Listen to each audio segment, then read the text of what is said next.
끝까지 견고하게 라는 제목으로 말씀 증거하도록 하겠습니다. 여러분들 신앙생활 하면서 가끔 스스로에게 이런 질문을 할 필요가 있습니다. 나의 믿음은 견고한가? 내 믿음이 결정적인 순간에 믿음으로서 잘 작동하고 있는가?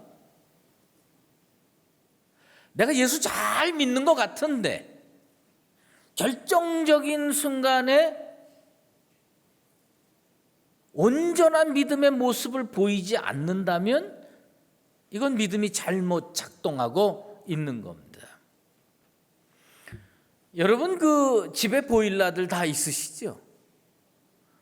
보일러가 언제 고장 나는 줄 아십니까? 제 경험으로는 보일러는 제일 추운 날 고장 납니다. 평상시에 별로 춥지도 않을 때는 어쩌면 그렇게 보일러가 잘 작동되는지 몰라요. 그러다가 무슨 영하 20도 돼가지고 이제 이 추운 날은 진짜 제대로 작동해야 된다고 할 그때에 보일러가 딸컥하고 멈춰섭니다. 그러면 온 가족이 그저 이불 둘러매고 벌벌벌벌 떨면서 지낼 수밖에 없습니다. 아까지 거 보일러야 추운 겨울에 하루 이불 뒤집어 쓰고 참고 견딘다고 할 수 있겠지만 믿음은 전혀 성격이 다릅니다. 평상시에 춘삼월 호시절에 양춘가절에 믿음 좋은 것 같은 거 참 좋지요. 그 얼마나 좋습니까? 하지만 정말 믿음이 필요한 때에, 아니 믿음이 작동해야 할 그때에 급박하고 절박하고 힘든 상황 속에서 믿음이 덜컥 멈춰버린다면 이건 정말 난감한 일이 아닐 수가 없습니다. 사도 바울이 얼마나 대단한 인물이었느냐. 아주 급박하고 역경과 고난 속에서도 그의 믿음은 제대로 작동하고 있었어요. 빌립보 감옥에 갇혔을 때 그는 그 감옥 속에서도 찬송 부르고 기도하고 하나님의 응답을 받았습니다. 그게 얼마나 대단한 믿음입니까? 나는 우리 강북제일교회 성도들이 크든 작든 오래 믿었든 짧게 믿었든 상관없이 여러분의 믿음이 제대로 작동해야 될 그 절박한 순간에 믿음이 작동할 수 있는 사도 바울과 같은 인생들 다 되시기를 주의 이름으로 축원합니다. 성경에 시편이 150편이 있습니다. 그 중에 거의 절반에 해당되는 73개의 시편이 다윗이 지었습니다. 제가 어느 날 궁금해졌어요. 그래서 아침부터 근 저녁 때까지 이 다윗이 지은 73개의 시편을 쭉 늘어놓고 나 스스로 분류를 해봤습니다. 좀 좋은 시절에 지은 시편은 이쪽으로 치우고, 어려운 시절, 힘든 시절에 아주 절박한 순간에 지은 시편은 이쪽으로 분류를 하면서 읽어보면서 분석을 해봤습니다. 그런데 이 다윗의 인생 중에 정말 감당 못할 정도로 힘들고 어렵고 절박하고 급박했던 순간에 지은 시편이 몇 개냐? 제가 분석하기는 7개입니다. 7개는 진짜 힘든 순간이에요. 그런데 제가 그 시편을 읽으면서 사울 왕이 3,000명의 군사를 이끌고 지금 시시각각으로 조여오는 그 순간에도 이는 하나님을 붙잡고요, 그날 저녁에 시를 씁니다. 하나님 나를 붙들어 주시옵소서. 이 사람은 믿음이 언제 작동하느냐? 평상시에 좋은 때도 잘 작동하고 있지만 영하 20도 이하로 정말 춥고 어려울 때 보일러가 잘 작동하듯이 절박한 순간, 급박한 순간, 어려운 역경 속에서 이 다윗의 신앙은 잘 작동하고 있었더라는 이야기입니다. 여러분의 믿음은 언제 잘 작동됩니까? 그게 중요합니다. 다른 사람 얘기할 거 없어요. 내 믿음은 언제 잘 작동하고 있느냐. 진짜 이게 믿음이 필요한 그 순간에 믿음이 고장나 버려요. 그러면 이건 잘못된 겁니다. 우리는 다 다윗의 믿음, 사도 바울의 믿음을 갖길 원합니다. 전 저를 돌이켜 봤습니다. 저 스스로에게 질문해 봤습니다. 내 믿음은 언제 작동하냐? 진짜 힘든 순간, 역경과 어려움 속에 잘 작동하냐? 진짜 어려운 순간에 기도가 잘 안 되더라고. 진짜 힘든 순간에 믿음이 잘 작동이 안 되는 거예요. 완전히 고장난 건 아닙니다. 덜커덕거리면서 움직여요. 그래도 내가 목사인데 덜커덕거리면서 움직이는데 내 마음에 흡족하지 않아. 내 스스로가 흡족하지 않아. 그 어려운 순간에 억지로 기도해. 억지로 기도. 억지로 믿음으로 살아보려고 애를 쓰는 거예요. 내가 하나님께 기도했어요. 진짜 어려운 순간에 내 믿음이 정말 쌩쌩 잘 작동하는 믿음 되게 해 주시옵소서. 나의 기도 제목이고 여러분도 꼭 그런 믿음 소유하시게 되기를 주의 이름으로 축원합니다. 며칠 있으면 광복절이지요. 1945년 8월 15일 하나님의 은혜로 우리나라는 광복을 이루었습니다. 그리고 74년이 흘렀습니다. 그런데 아직도 온전한 광복이 이루어지진 않았습니다. 광복이 되는데 하나님의 기적이 필요했어요. 그래서 우리는 광복을 이뤘습니다. 그런데 지금 대한민국의 국민의 한 사람으로서 하나님의 기적은 여전히 필요하구나. 하나님의 돌보심이 여전히 필요하구나. 그걸 아주 피부로 느끼면서 이 나라에서 살고 있습니다. 광복을 이루는 것도 중요하지만 광복을 매일의 삶 속에서 이루어 나가는 거 진짜 힘들구나. 진짜 어렵구나. 요즘 우리나라가 처한 국가의 형편은 어떻습니까?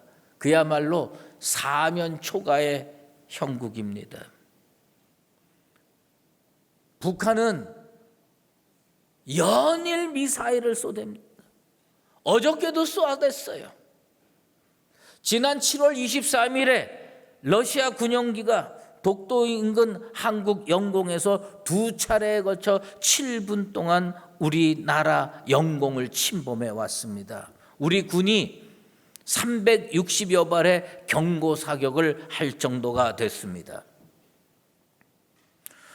중국과 러시아의 폭격기 4대가 나란히 한국 방공 식별구역이라고 하는 카디즈 상공을 무단 침입했습니다. 지금 일본은 또 어떻습니까? 우리와 총알을 쏴대고 칼로 서로 죽이는 것은 아니지만 경제 전쟁에 돌입했습니다. 미국과의 관계도 점점 더 소원해지고 있습니다. 한일 군사 정보보호 협정인 지소미아도 파기 가능성이 있다는 얘기가 심심치 않게 들리고 있습니다. 우리는 이런 상황 속에 살면서 한국이 제대로 잘 가고 있는가? 우리 개인에게 믿음이 잘 작동해야 우리의 발걸음이 견고하게 가듯이 국가도 마찬가지입니다. 이게 제대로 잘 작동이 돼야 국가가 편안하게 갈 수 있는 겁니다. 광복 74주년에 저임하여 우리 국민의 한 사람으로서 저는 그 생각을 합니다. 이거 잘 끝까지 견고하게 갈 수 있도록 우리 모두가 기도해야 한다. 많은 역사학자들이 그런 평가를 내립니다. 조선이 일본의 식민지가 된 원인은 이완용 같은 친일파들의 책임 물론 막중합니다. 하지만 그 당시 최고 통치자였던 고종에게 더 많은 책임이 있음을 부인할 수 없다고 토로하고 있습니다. 국가 지도자가요 잘못 생각하고 국가 지도자가 잘못 판단하면 진짜 나라가 하루아침에 나락에 떨어지는 거 일도 아니구나, 이런 생각이 듭니다.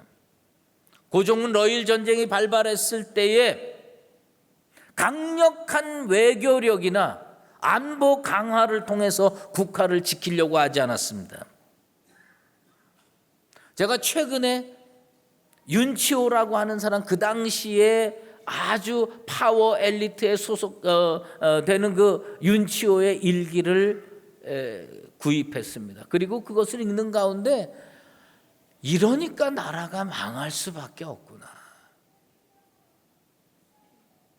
국가 최고 지도자가 이런 생각을 하고 있고 이런 행위를 하니까 망할 수밖에 없구나라고 느끼는 장면이 있었습니다. 윤치호의 일기에 이런 대목이 나옵니다. 러일 전쟁으로 제물포 앞바다에서 포탄이 날아다닐 때 고종은 점쟁이들의 말을 듣고 궁궐 기둥 밑에 큰 솥을 묻었다. 지금 나라가 국가의 명운이 풍전등화로 왔다 갔다 하는데 일국의 통치자가 외무 대신 이런 사람들 동원해가지고 진짜 열강들의 의견을 잘 반영해가지고 국가를 탄탄대로로 만들려고 생각하지 아니하고 고종은 점쟁이의 말을 듣습니다. 그리고 솥단지 큰 거 하나 갖다가 자기가 사는 궁궐 기둥 밑에다가 이걸 묻어두면 전쟁은 끝나고 평화로워지고 국가는 잘 살 수 있다, 그 말 믿고 기둥 밑에다가 솥단지를 묻습니다. 2주간의 격전으로 일본군이 러시아를 봉천에서 몰아내고 조선을 식민지로 만들려고 할 때 조선 황제라고 하는 고종 황제는요, 황제의 자리에 있으면서 관직을 팔아먹고 있었어요. 구술하면서 산천의 신들에게 러시아의 승리를 기원하고 있었습니다. 이런 나라가 어떻게 안 망할 수가 있습니까? 역사학자들은 그 고종을 전략적 패착을 두었다고 표현하고 있지만 저는 그것 이상이라고 생각을 하고 있습니다. 하나님이 왜 사울 왕조에서 다윗 왕조로 바꾸신 줄 아십니까? 블레셋이 이스라엘 침공에 들어왔습니다. 블레셋이 이스라엘 침공에 들어왔을 때에 사울 왕이 하나님께 엎드리고 역사의 주관자이신 하나님께 이 나라를 붙들어 주시옵소서, 이 나라를 견고하게 이끌어 주시옵소서 기도했으면 사울 왕조 안 바뀌었습니다. 그런데 그 사람은 엔돌의 접신한 여인 무당을 찾아갑니다. 그리고 그 무당한테 이 나라를 어떻게 하면 구할 수 있느냐 엉뚱한 짓을 했습니다. 하나님께서 사울을 역사에서 지워버립니다. 그리고 다윗을 끌어들입니다. 우리나라 지금 제대로 가고 있는 겁니까? 국민의 한 사람으로서 심히 걱정이 됩니다. 경제는 지금 제대로 굴러가고 있습니까? 안보는 지금 든든하게 세워지고 있습니까? 외교는 정말 백성들이 깜짝 놀랄 정도로 해결책을 척척척척 제시하면서 가고 있습니까? 이 나라를 보면 진리보다 이데올로기가 중요한 나라가 돼가고 있습니다. 진영 논리가 더 중요한 이론이 되어가고 있습니다. 하나님께서 우리에게 기적적으로 허락하신 광복을 우리 스스로가 어리석음으로 마치 점쟁이한테 황제가 이끌리듯이 이데올로기 같은 데 이끌려가지고 참 진리이신 하나님을 저버리고 하나님 앞에서 이 국가를 올바로 끌고 가고 있는지 저는 정말 안타까운 눈으로 바라볼 수밖에 없습니다. 초대교회 때부터 교회는 항상 전쟁 중이었습니다. 여러분 잊지 마십시오. 교회의 평화 시기가 더 많았느냐, 전쟁 시기가 더 많았느냐, 교회사를 읽어보면 교회사는 항상 전쟁 중이었습니다. 악한 영들, 원수 마귀들과 항상 총력전을 치를 수밖에 없었습니다. 제가 느끼는 한, 제가 어려서부터 지금 60이 넘어서까지 신앙생활하면서 교회는 항상 전쟁 중이었습니다. 나라도 마찬가지죠. 여기에 뭐가 필요하냐? 견고한 믿음이 없으면 이겨낼 수가 없어요. 견고한 믿음이 없으면 이 발걸음을 끝까지 견지할 수가 없습니다. 오늘 사도 바울은 우리에게 무엇을 권면하냐? 견고하게 되라요. 견고하게 되라. 참 심플한 메시지만 이 메시지는 우리에게 너무나 중요한 의미로 다가옵니다. 여러분, 견고한 믿음의 소유자 되기를 주의 이름으로 축원합니다. 견고해야 이길 수 있고요, 견고해야 살아남을 수 있고요, 견고해야 이 발걸음을 저 천국까지 이어갈 수가 있는 겁니다. 사도 바울은 무엇으로 견고해질 수 있느냐?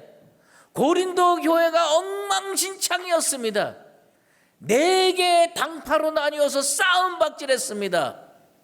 사도 바울은 그들에게 하나가 되라 그 이야기하기 전에 견고하게 되라. 믿음이 견고해져야 돼요. 믿음이 견고해지려면 뭘 붙들어야 되느냐? 오직 예수 붙들어야 할 줄로 믿습니다. 여러분 지금 뭘 붙잡고 계세요?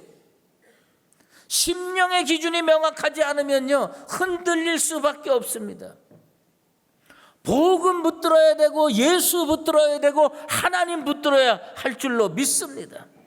예수님께서 어느 날 감람산 위에서 제자들에게 조용히 다가와서 마지막 때에 일어날 일에 대해서 질문을 받고 질문을 하시고 답변을 하셨습니다. 불법과 거짓 선지자들의 현상이 많이 나타날 것이라고 예언에 말씀했습니다.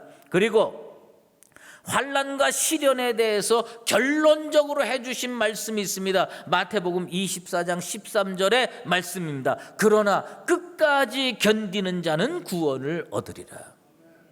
끝까지 견디는 자는 구원을 얻으리라. 여러분, 견고해야 견딜 수가 있어요.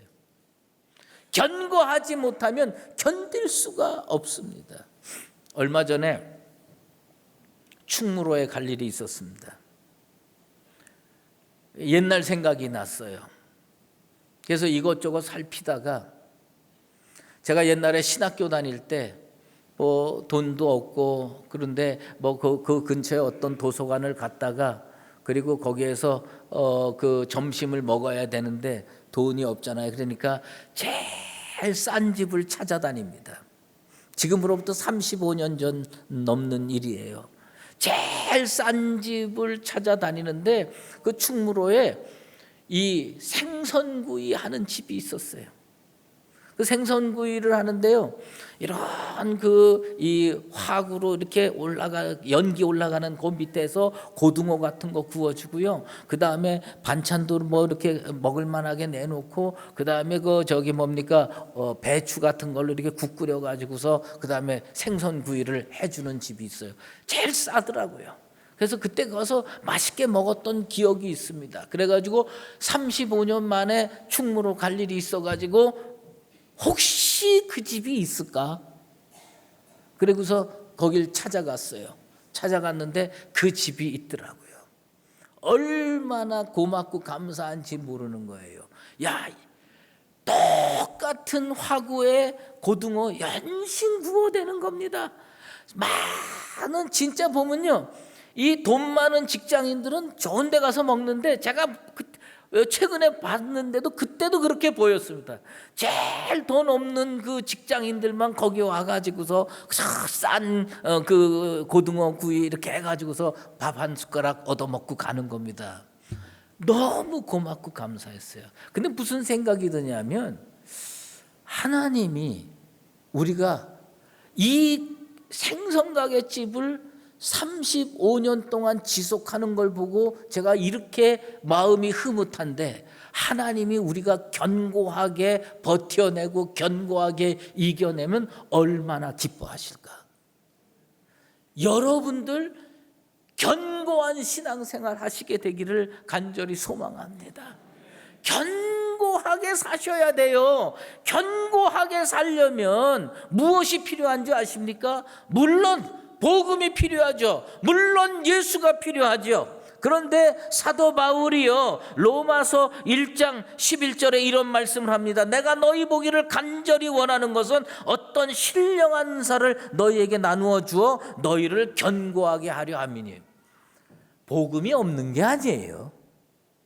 예수가 없는 게 아니에요. 그런데 이 복음이 머릿속에 있어요. 이 예수가요, 아련하게 내 가슴에 있어요. 그런데 이거 가지고 부족하다는 겁니다. 그러면서 뭘 줘야 된다, 뭘 체험해야 되냐? 신령한 은사를 체험하라고 사도 바울이 로마 교회에도 권면하고 고린도 교회에도 권면하는 겁니다. 여러분, 신령한 은사가 지금 우리 한국교회에 필요하고 강북제일교회에 필요한 줄로 믿습니다. 이 신령한 은사를 헬라어로 뭐라고 그러니? 카리스마라고 그러는 겁니다. 왜 한국교회가 세상에 우뚝 서서 카리스마 있게 세상한테 큰 소리 치지 못하느냐? 신령한 은사가 없는 거예요. 카리스마가 없는 겁니다. 사도 바울이 로마 교회가 견고하게 서기를 원했어요. 고린도 교회가 견고하게 서기를 원했어요. 성령 체험하라는 겁니다. 성령 체험이 뭘 주는지 아세요? 내게 능력 줍니다. 성령 체험이 나한테 뭘 주느냐? 카리스마를 주는 겁니다. 한국 교회가 성령 충만하면요, 세상에 카리스마 있는 기관으로 우뚝 서게 될 줄로 믿습니다. 이게 필요한 거예요. 여러분 인생 가운데도 카리스마가 넘치는 성령의 사람 되기를 주의 이름으로 축원합니다. 신령한 은사, 그 카리스마입니다. 은사가 없는 목회자와 은사가 있는 목회자는 다른 겁니다. 은사가 있는 나라와 은사가 없는 나라가 다른 겁니다. 난 이 나라도 하나님께서 붙들어 주시고 통치자부터 공직자와 위정자들이 다 신령한 은사를 체험하는 나라가 되길 바랍니다. 그래서 지금처럼 세계 열강들이 업수이 여기고 경제전쟁 일으키고 영공에 비행기 띄워놓고 이런 일 끝나고 정말 이 나라를 존경하고 이 나라와 손붙잡고 살아야 되겠다고 느낄 수 있는 그런 영적으로 강한 나라가 되기를 원합니다. 뭘로 가느냐냐? 사도 바울이요, 예수님과 3년 동행했어요. 예수가 없었습니까? 복음이 없었습니까? 진리가 없었습니까?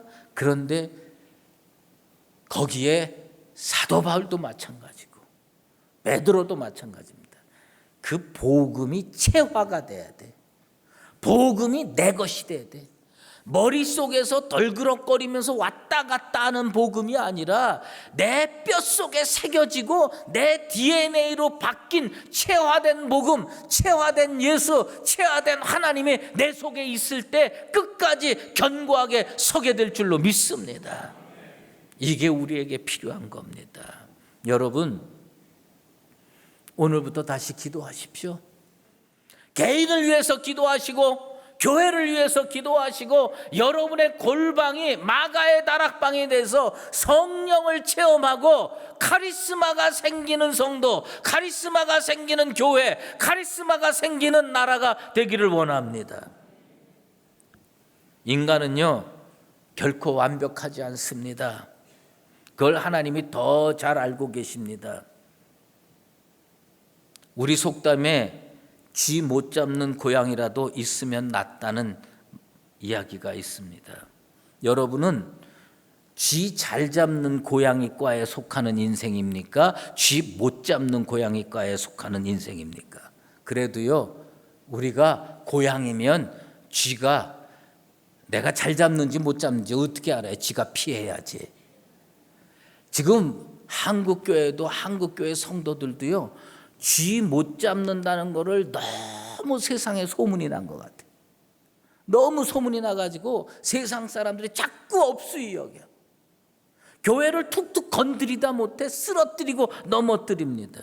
여러분, 우리는 어떻게 살아야 되냐? 성령 받아서 카리스마 있는 인생 되어야 할 줄로 믿습니다. 그 고향이 뜨면 말이에요 쥐들이 다 사라져요. 그 얼마나 멋집니까? 우리 교회가 움직이면 세상의 원수마귀가 다 사라지는 능력의 교회 되길 원합니다. 그러려면 다시 뭘 붙잡아야 되느냐? 예수 붙들고 신령한 은사를 받아야 할 줄로 믿습니다. 그리고 우리 마지막으로 한 가지만 더 말씀드리겠습니다. 혼자 가지고 안 됩니다. 예수님 손 내가 잡는 거 중요하지요. 그런데 다른 손으로 성도 붙잡아야 됩니다. 이 나라가요, 나는 국론이 좀 통일된 나라가 되길 원합니다. 좌우로 나뉘고 위아래로 나뉘고 너무 많이 나뉘어가지고 국민의 한 사람으로서 정신을 차릴 수가 없어. 무엇이 옳은지도 판단하기가 어려워요. 이게 하나가 돼야 됩니다. 기드온의 300용사가 12만 명의 미디안 군사, 12만 명이 넘는 미디안 군사를 물리칠 수 있었어요. 그들은요 하나가 됐습니다. 이 나라가 하나 되고 강북제일교회가 하나가 되면 여러분들의 인생도 견고하게 설 줄로 믿습니다. 오늘 우리가 하나님 앞에 간구해야 될 것 뭡니까? 성령 받아서 내가 견고해져야 돼. 그래서 우리 교회도 견고해지고 나라도 견고해져서 멀리 있는 광복이 아니라 가까이 다가오는 광복이 되고 여러분의 인생이 한량없는 승리의 인생, 축복의 인생 되시기를 예수 그리스도 이름으로 축원합니다. 기도하겠습니다. 하나님 아버지, 주께서 열강을 움직이셔서 우리나라에 광복을 줬는데 74년이 지난 지금도 우리나라는 온전한 광복이 되지 못했습니다. 아직도 깨닫지 못하고 통치자와 위정자와 공직자들이 백성 사랑할 줄 모르고 하나님 무서운 줄 모르고 자행자지하는 경우가 얼마나 많은지 모릅니다. 아버지 하나님, 이 나라를 굽어 살펴 주시옵소서. 긍휼히 여겨 주시옵소서. 우리 교회도 그렇게 동일하게 붙들어 주시옵소서. 우리가 하나님 앞에서 견고한 인생이 돼서 끝까지 승리의 길, 믿음의 길을 걸어가게 되길 원합니다. 신령한 은사를 주시고 복음 견고하게 붙들어서 원수마귀가 일절 틈타지 못하고 쫓아왔더라도 일곱 길로 패퇴해 도망가는 능력의 존재들로 살게 도와 주시옵소서. 예수 그리스도의 이름으로 기도드리옵나이다. 이제는 우리 주 예수 그리스도의 은혜와 하나님 아버지의 극진하신 사랑하심과 성령의 인도하시고 교통하심이 이 나라를, 교회를, 개인을 끝까지 견고하게 붙드셔서 항상 승리하며 은혜 속에 살기로 작정하는 강북제일교회 모든 믿음의 권속들과 주의 몸된 교회와 이 결례와 나라 위에 이제로 영원히 함께 계시옵기를 간절히 축원하옵나이다. 아멘.